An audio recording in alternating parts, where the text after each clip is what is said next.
అందరికీ నమస్తే, నేను మీ Venkatesh. Welcome to our channel. Telangana రాష్ట్రంలో కాంగ్రెస్ పార్టీ ఏ విధంగా ఉన్నదనేది కీలకంగా చెప్తా ఉన్న నేపథ్యం చూస్తూ ఉన్నాం. అయితే వివిధ ప్రధాన పార్టీలు, ప్రధాన పేపర్లు ఈ పార్టీల గురించి ఏ విధంగా వత్తాసు పలుకుతా ఉన్నాయి, ఈ పార్టీల గురించి ఎంత గొప్పగా చెప్పే ప్రయత్నం చేస్తున్నాయి అనేది ఒకసారి చూసే ప్రయత్నం చేద్దాం. మనం చూస్తూ ఉన్నాం ఈరోజు V6లో కానీ ఇతర పార్టీల ఆంధ్రజ్యోతి పేపర్లో కానీ ఈ పేపర్లకు సంబంధించి ఏ విధంగా చెప్తా ఉన్నాయంటే కాంగ్రెస్ పార్టీ మొత్తం కైవసం చేసుకున్నది. ఏ విధంగా కైవసం చేసుకున్నది, ఎట్లా అంటే హైలైట్ చేసే ప్రయత్నం చేస్తూ ఉన్నారు. ఇందులో రేవంత్ రెడ్డి కుట్రలు భాగంగా, అంటే బీసీ ఉద్యమాన్ని అణచివేసే కుట్రలు భాగంగానే ఈ కథా కార్యక్రమాలు, ఈ కథనాలన్నీ రాస్తా ఉన్న నేపథ్యం చూసాను. అయితే కరీంనగర్ జిల్లాకు సంబంధించి కరీంనగర్ జిల్లాలో ఎంత ఘోరంగా పరాభవం చెందింది పార్టీ అంటే కాంగ్రెస్ పార్టీ. ఒక అధికార పార్టీకి సంబంధించిన ఎమ్మెల్యే ఒక జిల్లాకు బాసు కాళ్ళకు బల్పం కట్టుకొని ఒక 14 వార్డుల కోసం కాళ్ళకు బల్పం కట్టుకొని తిరిగిండు. అది ఆ పరిస్థితిలో ఉంటే గెలవగలిగింది కాంగ్రెస్ పార్టీ. ఇక్కడ ప్రధానంగా చొప్పదండి నియోజకవర్గానికి సంబంధించి మనం మాట్లాడుకునే ప్రయత్నం చేద్దాం. ఈ విషయాన్ని ఒకసారి దయచేసి ఎక్కువ మందికి షేర్ చేసే ప్రయత్నం చేయండి. మనం ఇండిపెండెంట్ అభ్యర్థులకు భయపడి డబ్బు మద్యం మంచిన ఇతర పార్టీలు, ఇక్కడ ప్రధాన రాజకీయ, ఇక్కడ ప్రతిపక్షం అధికార పార్టీ ఏమో బీఆర్ఎస్ పార్టీని బూచిగా చూపిస్తూ, ప్రతిపక్ష పార్టీని బూచిగా చూపిస్తూ ఇలా ఎన్నికల్లో పోయి ఏదో గెలుస్తామనే ఉద్దేశంతో, అంటే వాళ్ళతో ఏం కాదు. ఇప్పుడు బీఆర్ఎస్ పార్టీ పెద్దగా ఏం అధికార పార్టీ చేస్తున్న తప్పిదాలు, అధికార పార్టీ ఇచ్చిన హామీలు, అధికార పార్టీ ఇచ్చిన మేనిఫెస్టోను నిలదీసి కడిగేసేది, బ్లీచింగ్ పౌడర్ పెట్టి కడిగేసేంత పరిస్థితుల్లో ఏం కనబడతలేదు ఇక్కడ చొప్పదండి కాన్స్టిట్యున్సీలా. కానీ ఇక్కడ ఏంటంటే కేవలం బీఆర్ఎస్నే బూచిగా చూపిస్తూ,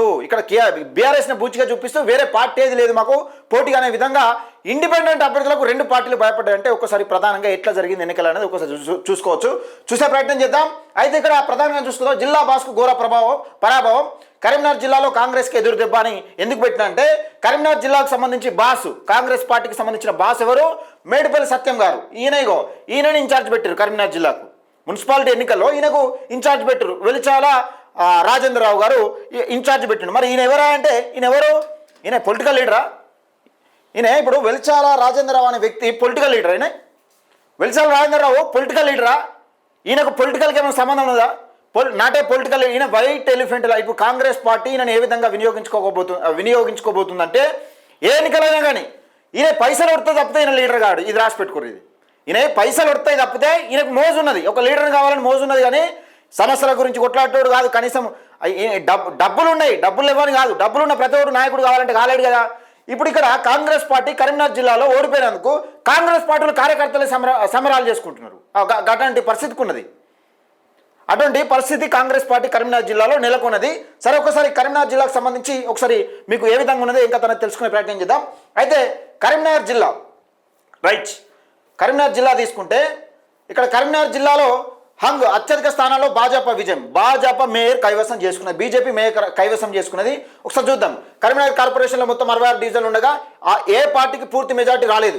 భాజపా 30 డివిజన్లో గెలుపొందగా కాంగ్రెస్కు 14. కాంగ్రెస్ పార్టీ 14 అధికారంలో ఉన్నది. ఒక స్థానిక మంత్రి ఉన్నాడు, ఒక జిల్లాకు బాస్ ఉన్నాడు. అధికారంలో ఉన్న పార్టీకి 14 వచ్చినాయి, బీఆర్ఎస్కి 9 వచ్చినాయి. స్వాతంత్ర అభ్యర్థులు 8 మంది గెలిచిరు.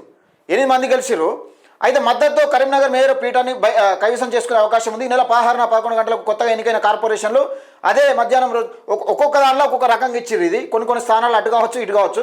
బీజేపీ అయితే మొత్తానికి 30 గెలిచింది. అయితే ఇది ఇక్కడ జరిగింది.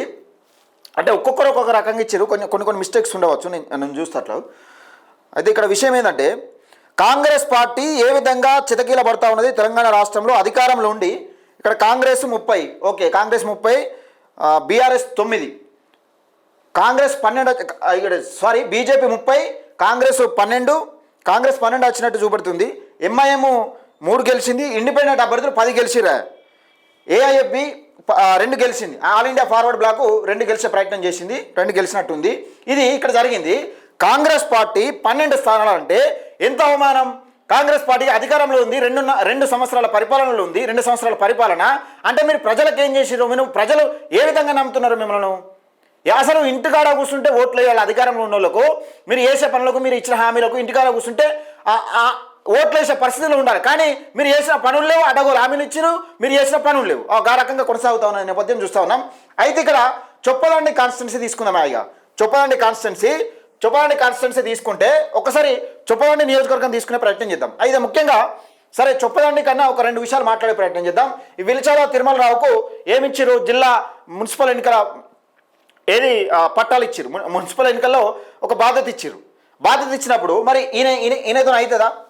ఇప్పుడు వెల్చాల రాజేందర్ రావుకు కాంగ్రెస్ పార్టీ కార్యకర్తలు సపోర్ట్ చేస్తారు. అసలు వాస్తవం చెప్పాలంటే ఈయనకి ఇచ్చుడు ఎవరికి ఇష్టం లేదు. ఇప్పుడు కాంగ్రెస్ పార్టీ మున్సిపల్ ఎన్నికల్లో కరీంనగర్లో ఓడిపోయినందుకు కాంగ్రెస్ పార్టీకి సంబంధించిన కార్యకర్తలే సంబరాలు చేసుకుంటున్న నేపథ్యం చూస్తాను. ఒక రకంగా ఉన్నది కాంగ్రెస్ పార్టీలో. అంటే నిఖార్సైన కార్యకర్తలను గుర్తించకుండా నిఖార్సైన ఎవరైతే పార్టీల కోసం ప్రాణం ఇచ్చి నిజంగా పార్టీ అధికారంలో లేనప్పుడు కూడా జెండాలు మోసి వాళ్ళ భుజాలు కందిపోయినాయో, భుజాలు కుంగిపోయినాయో వాళ్ళకు ప్రియారిటీ ఇవ్వకుండా ఈ వెల్చాల రాజేంద్రరావు ఎప్పుడు వచ్చిండు పార్టీలకు, నిజంగా వెల్చాల రాజేంద్రరావును అసలు ఈ కాంగ్రెస్ పార్టీ ఏ విధంగా వినియోగించుకోబోతుంది అనేది నాకు వెల్చాల రాజేంద్రరావు అంటే కోపం కాదు. కాకపోతే ఈయన వైట్ ఎలిఫెంట్ అంటే తెల్లని అంటారు చూసినావా, పిండుకున్నాను. ఇప్పుడు వైట్ ఎలిఫెంట్ అని ఇప్పుడు ఏది కాళేశ్వరం ప్రాజెక్ట్ ఉన్నది, దాన్ని వైట్ ఎలిఫెంట్గా వాడుకున్నారు. అంటే కమిషన్ల కోసం మాత్రమే ఆ డబ్బును అక్కడ కమిషన్ల కోసం మాత్రమే ఆ ప్రాజెక్టును కట్టిరు, ఇష్టమైనంత డబ్బు తీసుకొచ్చిన విధంగా చూస్తూ ఉన్నారు కదా. కాంగ్రెస్ పార్టీ వెలిచాల రాజేంద్రరావును కూడా ఆ విధంగానే వాడుకోబోతుంది. ఈయన దగ్గర పుష్కలంగా డబ్బు ఉన్నది, ఈయనను వాడుకునే ప్రయత్నంలో భాగంగా ఉన్నది. అయితే ఇక్కడ మేడిపల్లి సత్యం గారు నేను గెలిచినా అనుకుంటుండు, ఇక్కడ నేను పెద్ద ఎత్తున ఏదో నేను హిట్ అయిపోయినా అదే అయిపోయినా. జిల్లా మొత్తంలో మీరే బాసు, గుర్తుపెట్టుకోలేదు. ఒకటి జిల్లా మొత్తంలో కాంగ్రెస్ పార్టీ విఫలమవుతుందంటే మీ లోపం కూడా ఉన్నట్టే. అక్కడ ఇన్ఛార్జీలు ఎవరన్నది కాదు, కాంగ్రెస్ పార్టీ విఫలమైందంటే మీ లోపం ఉన్నట్టే. పార్టీ ఏదైనా అక్కడ విషయం ఏంటంటే ఇన్ఛార్జీలు ఎవరైనా, మున్సిపాలిటీ ఎన్నికల ఇన్ఛార్జీలు ఎవరైనా కానీ కాంగ్రెస్ పార్టీ జిల్లా బాస్కే దెబ్బొస్తుంది. అందుకే కాంగ్రెస్ పార్టీ విఫలమవుతున్నది. ఈ 14 వార్డులకి ఇక కాంగ్రెస్ పార్టీకి సంబంధించిన 14 వార్డులు చూసుకుందాం. ఏది చొప్పదండి నియోజకవర్గానికి సంబంధించి మున్సిపల్ 14 వార్డులు చూసుకుందాం. 14 వార్డుల సంగతి తీసుకుంటే 14 వార్డులకు ఇక్కడ ప్రధానంగా కాంగ్రెస్ పార్టీ గెలవడానికి ప్రధాన కారణం ఏందని అనుకుంటున్నారు? ఇక్కడ ప్రతిపక్షం స్ట్రాంగ్గా లేదు. ప్రతిపక్షం కాంగ్రెస్ పార్టీ ఇచ్చిన హామీలపైన, ప్రతిపక్షం కాంగ్రెస్ పార్టీ ఇచ్చిన హామీలపైన, అలాగే చేసే పనులపైన ఏమేమి చేస్తున్నారు, ఏం కథ, ఇంత అన్యాయం జరుగుతున్నా కాంగ్రెస్ పార్టీని నిలదీసే దిక్కు లేదు. ప్రతిపక్షం బీఆర్ఎస్ పార్టీ అంటే ప్రతిపక్షం అంటే అంత వీక్ ఉన్నది. కార్యకర్తలు బీఆర్ఎస్లో ఉన్న కార్యకర్తలు పనిచేయడానికి ఎక్కడికి రమ్మంటే అక్కడికి వచ్చడానికి, నిజంగా జెండాలు మోసడానికి, జిందాబాలు కొట్టడానికి బీఆర్ఎస్ పార్టీలు సిద్ధంగా ఉన్నారు. కానీ బీఆర్ఎస్ పార్టీని గుర్తించకుండా, బీఆర్ఎస్ పార్టీ కోసం పనిచేసిన కార్యకర్తలను గుర్తించకుండా, కాంగ్రెస్ పార్టీ నిజంగా అధికారంలో రావడం కోసం పనిచేసిన కార్యకర్తలను గుర్తించకుండా ఇరు పార్టీలు కూడా కార్యకర్తలతో డ్రామాలు ఆడి ఏదో బీఆర్ఎస్ పార్టీ మాకు ప్రధాన శత్రువు అనే విధంగా, ప్రధాన ప్రతిపక్షం అనే విధంగా కాంగ్రెస్ పార్టీ హైప్ చేసుకొని ఇతర ఇండిపెండెంట్ అభ్యర్థులకు భయపడి కాళ్ళకు బల్బం కట్టుకొని తిరిగిండు మేడిపల్లి సత్యం. ఒక జిల్లాకు బాస్ అయి ఉండి ఇంట్లో కూర్చుంటే, ఇక్కడ క్యాంప్ ఆఫీస్లో కూర్చుంటే ఓట్లు వాడే పరిస్థితి నుంచి కాళ్ళకు బల్బం కట్టుకొని వాడుకు తిరిగిండు. క్లియర్గా నేను చూపిస్తా, ఒకసారి మీకు చూపించే ప్రయత్నం చేస్తా, మీకు వినిపిస్తా, చూపించుడు కాదు, మీకు ఒకసారి మాట్లాడిస్తా.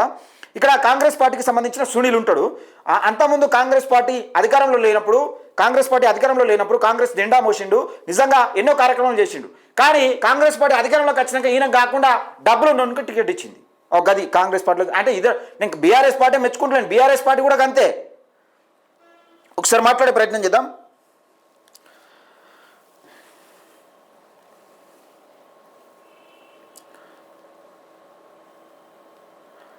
హలో సునీల్ లైవ్లో ఉన్నావు? ఏంది కాంగ్రెస్ పార్టీ చొప్పదండిలో గెలవడానికి ప్రధాన కారణం ఏంది అసలు? మరి నిజంగా ఇంత ఒక 14 వార్డులకే ఒక జిల్లాకు సంబంధించిన బాస్ అయి ఉండి, ఒక జిల్లా ప్రెసిడెంట్ అయి ఉండి పార్టీకి 14 వార్డుల కోసం వార్డుకు తిరిగిండట. ఇది ఎంతవరకు ఎట్లా జరిగింది అసలు? ఎలక్షన్ ఎట్లా జరిగింది అన్న? ముఖ్యంగా చెప్పాలంటే అన్న, మన ప్రతిపక్షాలు అన్ని కుమ్మకైనాయి అన్న, ప్రతిపక్షాలు పార్టీలు అన్ని కుమ్మకైనాయి. ఓన్లీ ఇండిపెండెంట్ క్యాండిడేట్లకు భయపడే ఈ కాంగ్రెస్ కార్యకర్తలు కానీ, లీడర్లు కానీ మొత్తం డోర్ టు డోరు, కడప తిరిగి చేసేది. అంటే ప్రధానంగా ఇప్పుడు బీఆర్ఎస్ కానీ కాంగ్రెస్ కానీ కార్యకర్తలను గుర్తించడంలో విఫలమైనవా, లేకపోతే సక్సెస్ అయినాయా, ఫెయిల్ అయినాయా? అన్ని ఫెయిల్ అయినాయి అన్న. ప్రధాన పార్టీలు మొత్తం ఫెయిల్ అయిపోయినాయి, జనాల్లో దొరకబడి. ఏంటంటే డబ్బుతోటి మొత్తం డబ్బు ఎగదలేదు, డబ్బు పైసా ఓటుకు 5,000, 2,000, 3,000. యాక్చువల్గా ఇండిపెండెంట్ క్యాండిడేట్ గెలుస్తున్నాం మేము.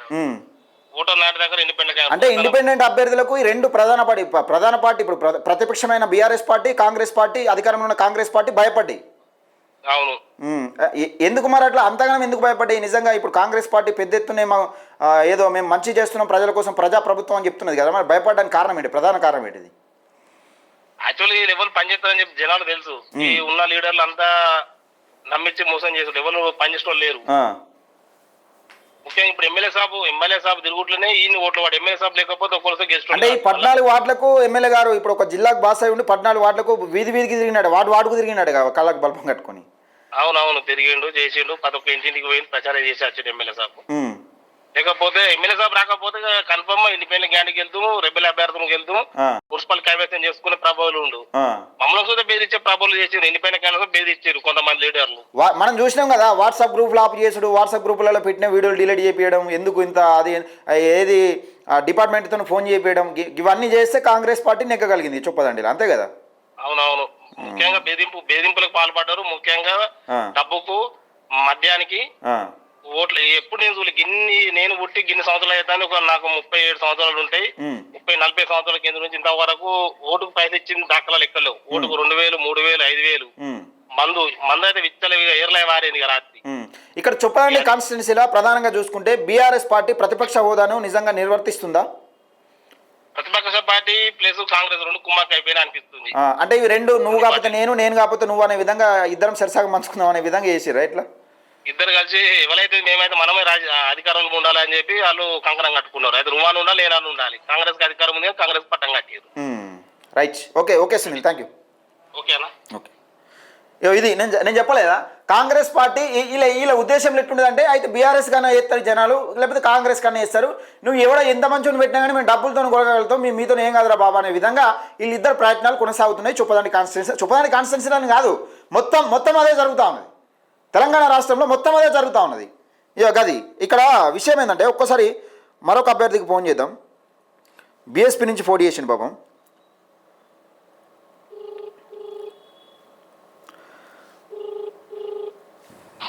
హలో హలో, ఎలా అన్నా? నమస్తే, లైవ్లో ఉన్నా. నమస్తే. అయితే చొప్పదండి కాన్స్టిట్యున్సీకి సంబంధించి మొత్తం కాంగ్రెస్ పార్టీ హవా కొనసాగిందట. మరి ఇప్పుడు చొప్పదండి ఎన్నికలు ఎట్లా జరిగినాయి? నీ ఉద్దేశంలో ఒక క్యాండిడేట్ కదా, ఎట్లా జరిగినాయి, ఏం కదా అసలు కాంగ్రెస్ పార్టీ గెలవడానికి ప్రధాన కారణం ఏంది?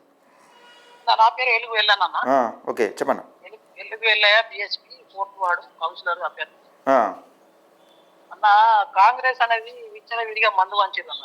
ఆ, పైసలు వంచారు, చికెన్ వంచారు, మటన్ వంచారు, మటన్ కూడా మటన్ కూడా వంచారు. పోలీసు వాళ్ళు కూడా లోపల మొత్తం అభ్యర్థుల దగ్గర ఉండి మొత్తం ఓట్లు వేయించారు. స్ట్రిక్ట్ నడవలే. కౌన్సిలర్ అభ్యర్థికి పిలిచి ఇంటరాక్షన్స్ చెప్పింది, కానీ పోలీసు వాళ్ళు మొత్తము అధికార పార్టీ అని చెప్పేసి మొత్తం ఏం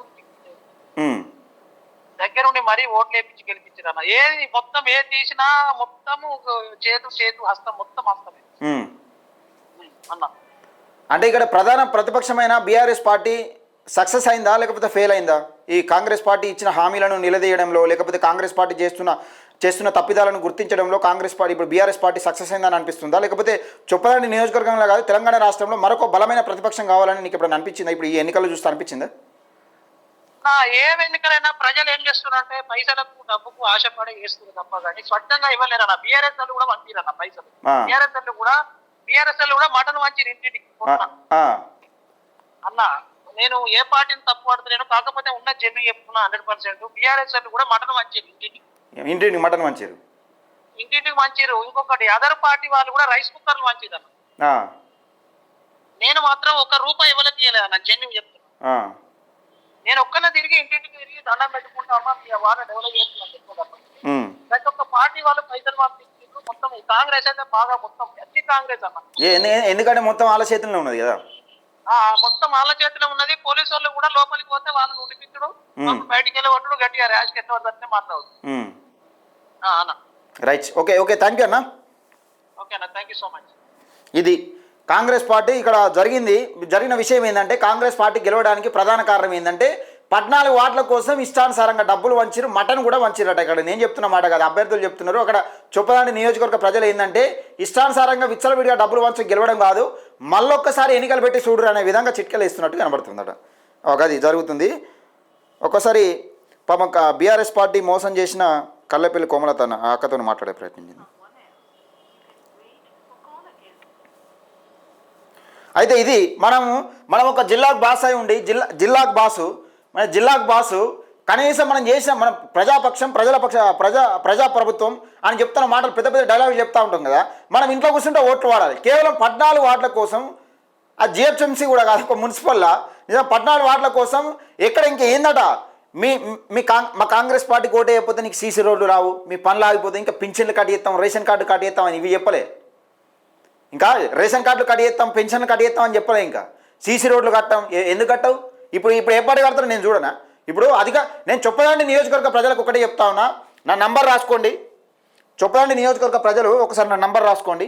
వీళ్ళు ఏ పార్టీ హామీలు ఇచ్చారు, ఎన్ని నెరవేరుస్తారనేది ఒకసారి తెలిసే ప్రయత్నం చేస్తా. ఇండిపెండెంట్ అభ్యర్థులు ఎవరైతే ఉంటారో వాళ్ళు ఈ కాంగ్రెస్ పార్టీని ఎప్పుడు బ్లీచింగ్ పౌడర్ పెట్టి కడిగినట్టే కడగాలి. మీరు కడుగుతూనే ప్రజలకు కూడా తెలవాలి ఎవరిని ఓడగొట్టుకున్నాం, ఎవరిని గెలిపించుకున్నాం, నిజంగా ఏ పార్టీని గెలిపించుకున్నాం, ఎవరిని ఓడగొట్టుకున్నాం అనేది ఆ విషయం తెలిస్తేనే క్లియర్గా అర్థమవుతుంది. దయచేసి ఒకసారి నా నంబర్ రాసుకోండి. ఇగో ఈ నంబర్కి కాల్ చేయండి. మీ సమస్యలు ఏ పార్టీ క్లియర్ చేస్తారో ఏం కథనో అనేది ఒకసారి చూసే ప్రయత్నం చేద్దాం. కానీ 9989617412 నంబర్.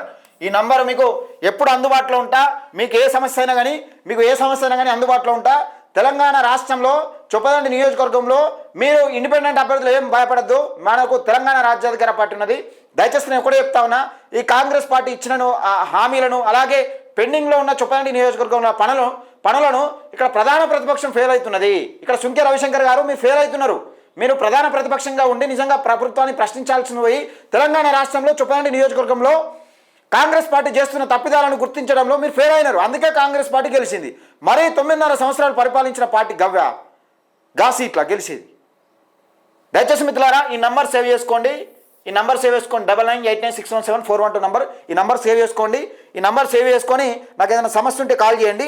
ఒకసారి మరొక అభ్యర్థితో మాట్లాడే ప్రయత్నం చేద్దాం వీలైనంత వరకు.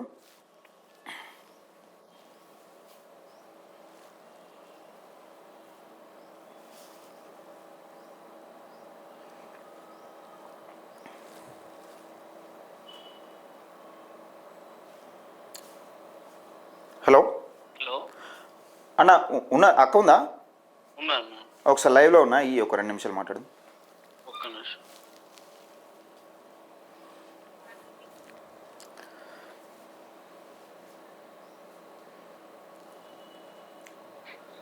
హలో, నమస్తే అన్న. అక్క నమస్తే. ఎట్లా అనిపించింది అక్క ఓట్లు ఈ ఎలక్షన్స్ చూస్తే ఎట్లా అనిపించింది? చొప్పదండి కాన్స్టిట్యున్సీలో కాంగ్రెస్ ప్రభావం, బీఆర్ఎస్ ప్రభావం ఎట్లా, ఈ రాజకీయాలను చూస్తే ఏమనిపించింది? రాజకీయాలని చూస్తే నాకైతే ఒక ఆడబిడ్డ ఉసురు అయితే ఖచ్చితంగా తగిలింది అనిపిస్తుంది టిఆర్ఎస్ పార్టీకి. అంటే ఒక నమ్ముకున్న కార్యకర్తలను ఇంట్లో వాళ్ళని తెలిసి బీఫామ్ ఇస్తా అని చెప్పి నమ్మించి గొంతుకు వస్తే బీఆర్ఎస్ పార్టీ పరిస్థితి ఏ విధంగా ఉంది? అదే బీఆర్ఎస్ పార్టీ వాళ్ళు ఇలాంటి నాయకుల్ని పెట్టుకుంటే పార్టీ ఎక్కడి వరకు వెళ్తుంది అన్నది వాళ్ళకు కూడా ఒక గుణపాఠం జరిగింది. అంటే ఇప్పుడు చొప్పదండి కాన్స్టిట్యున్సీలా కాంగ్రెస్ పార్టీ గెలవడానికి ప్రధానంగా ఒక ప్రతిపక్షం ఫెయిల్ అయిందని చెప్పుకోవచ్చు. బీఆర్ఎస్ పార్టీ నమ్ముకున్న కార్యకర్తలు మోసం చేసింది, అలాగే ప్రజలను కూడా మోసం చేస్తుందని చెప్పుకోవచ్చు. అందుకే కాంగ్రెస్ పార్టీ గెలిచిందని చెప్పుకోవచ్చు ఒక విధంగా. అంతే. ఇంకోటి ఏంటంటే గవర్నమెంట్ గవర్నమెంట్ ఒక రూల్స్ పెట్టి వాళ్ళు బ్రేక్ చేయడం కూడా ఇది ఎంతవరకు ఇక ప్రజలే ఆలోచించుకోవాలి. అంటే ఇప్పుడు కాంగ్రెస్ పార్టీ గెలవడానికి ప్రధాన కారణం కేవలం ఒక 14 వార్డుల కోసమే ఎమ్మెల్యే గారు ఒక గస్తీ కాసినట్టు నిజంగా వార్డుల చుట్టూ తిరుక్కుంటా మీకు సీసీ రోడ్లు పడాయి, లేకపోతే ఇంకా మా కాంగ్రెస్ పార్టీకి సంబంధించిన అభ్యర్థులు గెలవకపోతే పరిస్థితి వేరే ఉంటుంది అనే విధంగా చెప్పడానికి మీరు ఎట్లా చూస్తారు నిజంగా ఒక క్యాండిడేట్ గా? ఇది జరిగింది, ప్రత్యక్షంగా జరిగింది. ఒక ఎమ్మెల్యే అయి ఉండి వార్డుకి తిరుగుకుంటూ ఒక ప్రజల్ని భయపట్టించడము ఇది ఎంతవరకు కరెక్ట్? ప్రజలు కూడా ఆలోచించాలి, కానీ మరి వాళ్ళు ఏం ఆలోచించారో ఎలా తీర్పిచ్చింది వాళ్ళకి అర్థం కావాలి. అంటే సాధారణంగా మనం చూస్తూ ఉంటాం ఎంపీటీసీ ఎన్నికల్లో, జడ్పీటీసీ ఎన్నికల్లో మా పార్టీ కోట్ అయిపోతే మీ పెన్షన్లు కట్ అయితే, లేకపోతే మీ రేషన్ కార్డు కట్ అయితే అని చూస్తా ఉన్నాం. ఒక స్వయంగా ఒక జిల్లాకు బాస్ అయి ఉండి, ఒక నియోజకవర్గానికి ఎమ్మెల్యే అయి ఉండి, ఒక 14 వార్డులలో కేవలం ఒక 14 వార్డులు గెలిపించుకోవడం కోసం క్యాంప్ ఆఫీసులో కూర్చుంటే కాంగ్రెస్ పార్టీకి అధికారంలో ఉంది 2 సంవత్సరాలు అవుతుంది, ఓట్లు పడాలి. కానీ ఇండిపెండెంట్ అభ్యర్థులకు భయపడి ఇక్కడ మా పార్టీ కోట్ అయిపోతే సీసీ రోడ్లు పడాయి, లేకపోతే ఇంకా పార్టీకి సంబంధించిన పనులు ఆగిపోతాయని చెప్పడాన్ని ఎట్లా చూడొచ్చు? రాత్రి ఒక 2 గంటల రాత్రి మాకు అక్కడ వార్డు నుంచి కూడా మాకు ఫోన్స్ వచ్చినాయి, ఇలా జరుగుతుంది అనేసి అంటే మేము పోలీసుల వాళ్ళకు కూడా ఇంటిమేట్ చేసినాము. వాళ్ళు కూడా కరెక్ట్ గా రెస్పాండ్ అవ్వలేదు. ఇక మాకు కూడా అర్థమైపోయింది వాళ్ళకి ఏముంటది అక్క, పైనుంచి అధికారుల ఒత్తిడి ఉంటది, మనం ఏ సమస్య ఉన్నా మన పరిస్థితి అంతే అన్నట్టు. అదే మనకు వార్డు నుంచి కూడా ఫోన్స్ వచ్చినాయి ఇట్లా జరుగుతుంది అనేసి. కానీ ఈ జరిగిన పరిస్థితిని ఈ బీఆర్ఎస్ ప్రభుత్వం కూడా ప్రశ్నించలేకపోతుంది. అంటే ప్రతిపక్షం కూడా ఫెయిల్ అయింది. ఇప్పుడు ఇక్కడ ప్రతిపక్షంతో కూడా అయితే లేదు కాంగ్రెస్ పార్టీని ప్రశ్నించడంలో. అదే ప్రశ్నించలేకపోతున్నారు వాళ్ళు కూడా. రైట్ అక్క, ఎనివే గెలుపోవడంలో సహజం. ప్రజల కోసం ప్రశ్నించండి, ప్రజల సమస్యలపైన కొట్లాడండి. ఈ కాంగ్రెస్ పార్టీని ఇచ్చిన హామీలు బోలెడని ఉన్నాయి. మరి వీళ్ళు ఏ పార్టీ సీసీ రోడ్లు వస్తారు? మరి ఈ ప్రజలు కూడా ఒక సీఎంఏ చేయలేకపోతున్నాడు. ఆయన ఇచ్చినవి పథకాలు. కౌన్సిలర్ ఏం చేస్తారు అక్క? ఇప్పుడు కాంగ్రెస్ పార్టీలో గెలిచారు, సరే 10 మంది గెలిచారు. 10 మంది కౌన్సిలర్లు ఏం చేస్తారో మనం చూడమా? 14 మంది కౌన్సిలర్లు చేసే పనులు కూడా ఈ ఎమ్మెల్యేనే ఇంటింటికి తిరిగి వెళ్ళి చెప్పడం, అది కూడా ఎంతవరకు వాళ్ళకి వ్యక్తిగతంగా. అంతెందుకు, ఎమ్మెల్యే ఇచ్చిన హామీలే చొప్పదండి కాన్స్టిట్యూన్సీలో ఇంతవరకు కొన్ని కాదు, కొన్ని ఉన్నాయి, ఇంకా చాలా ఉన్నాయి నెరవేర్చేటి. అవునవును. వీళ్ళు ఏం చేస్తారు? కౌన్సిలర్ని గెలిపిస్తే వీళ్ళు ఏం తీర్చిదిద్దేది ఏముంటుంది? ఏం చేస్తారు ఇక ప్రజలు ఇక అలా. సరే అక్క, ఎనివే గెలిచినా ఓడినా ప్రజల కోసమే పనిచేయండి. ఒక్కసారి కాకపోతే ఇంకోసారైనా ప్రజలు ఎంత మంచి వ్యక్తులను ఓడగొట్టుకున్నామనే అతి త్వరలోనే తెలుసుకుంటారు. టీఆర్ఎస్ ఇప్పుడు ఈ మాజీ ఎమ్మెల్యే కనీసం అయినా సారీ కూడా ఇంతవరకు జరిగింది నాకు ఈ జరిగిన అంటే మీ వల్ల బీఆర్ఎస్ పార్టీ ఫుల్ డ్యామేజ్ అయింది. ఇక్కడ విషయం ఏంటంటే, మీకు బీఆర్ఎస్ పార్టీ ఎంత హాని చేయాలని చూసిందో, బీఆర్ఎస్ పార్టీ నమ్మించి ఎట్లా గొంతు కోసిందో, మీ వల్ల కూడా బీఆర్ఎస్ పార్టీ ఒక మోసపూరితమైన పార్టీ. నిజంగా బీఆర్ఎస్ పార్టీ కనీసం ఒక ఆడబిడ్డను గంత ఉసురు పోసుకుంటారని తెలంగాణ రాష్ట్ర వ్యాప్తంగా వైరల్ అయింది మీ వీడియో. నేను ఇంకొకటి ఏంటి సార్, నేను ఒరిజినల్ గా చెప్తున్నా, నాకు బీఆర్ఎస్ పార్టీకి నాకు ఎలాంటి వ్యక్తిగతంగా ఇలాంటి లేదు. నేను అభిమాని నుండే బీఆర్ఎస్ కి. కాకపోతే నాకు ఇలా చేసేసరికి నాకు బాధ అనిపించి నా బాధని చెప్పుకున్నాను. నేను అక్కడికి వెళ్ళి ఆయన ప్రశ్నిస్తే నాకు సమాధానం చెప్పినా కూడా ఆ రోజు నా నోటి నుంచి ఆ వర్డ్స్ రాకపోయేది. సమాధానం లేదు కదా ఆయన దగ్గర. సమాధానం మీ పని మీరు చూసుకోండి అనేసి ఆయన కూడా కొంచెం ర్యాష్ గా మాట్లాడేసరికి ఆ రోజు నేను అలా మాట్లాడడం జరిగింది. అంతే తప్ప నాకు బీఆర్ఎస్ పార్టీ ఇలా జరగాలని నాకు అది ఏం లేదు. అంటే ఇంకా కూడా మీకు బీఆర్ఎస్ పార్టీ న్యాయం చేస్తారని అనుకుంటున్నారా? లేదు సార్, ఇప్పటికి వాళ్ళు చెప్పాల్సింది జరిగిన అతను కాకపోయినా ఆ పార్టీకి సంబంధించిన వాళ్ళైనా కనీసం ఒక ఫోన్ కాల్ చేసైనా జరిగింది ఇది మీకు అని ఇట్లా ఫోన్ కూడా రాలేదు. నాకు నమ్మకం లేదు. కాకపోతే నేను చెప్తున్నా, నాకు అలాంటి ఆ పార్టీకి నాకు అలాంటిది ఏం లేదు. నాకు జరిగిన అన్యాయం గురించి నేను ప్రశ్నించినాను. ఆ రోజు అడిగితే కూడా రవిశంకర్ గారు మాకు సమాధానం ఇవ్వకపోగా మీ పని మీరు చూసుకోండి అమ్మా అనేసరికి ఆ రోజు నేను అలా మాట్లాడాల్సి వచ్చింది తప్ప ఇంకోటి ఏం లేదు సార్. రైట్, ఏదేమైనప్పటికీ చొప్పదండి నియోజకవర్గంలో ప్రజలు అనుకుంటున్న మాట ఏంటంటే, ప్రతిపక్షం బలంగా లేదు. చొప్పదండి నియోజకవర్గం ఒక బలమైన ప్రతిపక్షం ఉండాలి. ఇండిపెండెంట్ అభ్యర్థులు నిజంగా ఇండిపెండెంట్ అభ్యర్థులు ఇంతమంది వేసిరంటే ఈ బీఆర్ఎస్ కాంగ్రెస్ పార్టీ ఏ విధంగా పనిచేస్తున్నాయని ఉట్టినే అర్థమవుతుంది క్లియర్గా. అంతే కదా. రైట్ అక్క, థ్యాంక్ యూ. ఇది అంటే మనకు ఇక్కడ నాయకత్వం, ప్రతిపక్షంలో ఉన్న నాయకుడు కరెక్ట్ లేడు, కనీసం ప్రశ్నించడానికి లేరు. మన క్యాడర్ ఉంటుంది, 9.5 సంవత్సరాలు పనిచేసినాం కాబట్టి క్యాడర్ ఉంటుంది. కానీ మనం క్యాడర్కు మనం దిశానిర్దేశం చేయలేనప్పుడు మనం ఏం చేస్తాం? వాళ్ళు ఏం చేస్తారు? వాళ్ళు మాత్రం అది కాంగ్రెస్ పార్టీ గెలవడం కోసం ఎన్ని హామీలు ఇచ్చింది కాంగ్రెస్ పార్టీ. మీరు ఎమ్మెల్యేలు ఇచ్చిన, ముఖ్యమంత్రి ఇచ్చిన హామీలకే దిక్కులేవు, ఈ ఎమ్మెల్యేలు ఇచ్చిన హామీలకు కూడా దిక్కులేవు. నియోజకవర్గంలో ఈ మున్సిపాలిటీలో నిజంగా మాకు ఓట్లు లేకపోతే పని అయిపోతే ఇప్పుడు ఏర్పాటు చేస్తారో మేము చూస్తాం కదా. ఇండిపెండెంట్ అభ్యర్థులు అందరూ చూస్తారు. దయచేసి చొప్పదండి కాన్స్టిట్యున్సీలో ఇది జరుగుతుంది, కరీంనగర్ జిల్లాలో ఇది జరుగుతుంది. ప్రధానంగా ఏదో గెలిచామని సంకల్పం గుద్దుకోవడం కాదు. మీరు గెలిచినాక కూడా ఏం పనులు చేస్తాం మేము చూస్తాం, 100% చూస్తాం. దయచేసి ఎక్కువ మందికి షేర్ చేసే ప్రయత్నం చేయండి. ఈ వీడియోను వీలైనంత వరకు లైక్ చేయండి, షేర్ చేయండి, మన ఛానల్ని సబ్స్క్రైబ్ చేసుకోండి.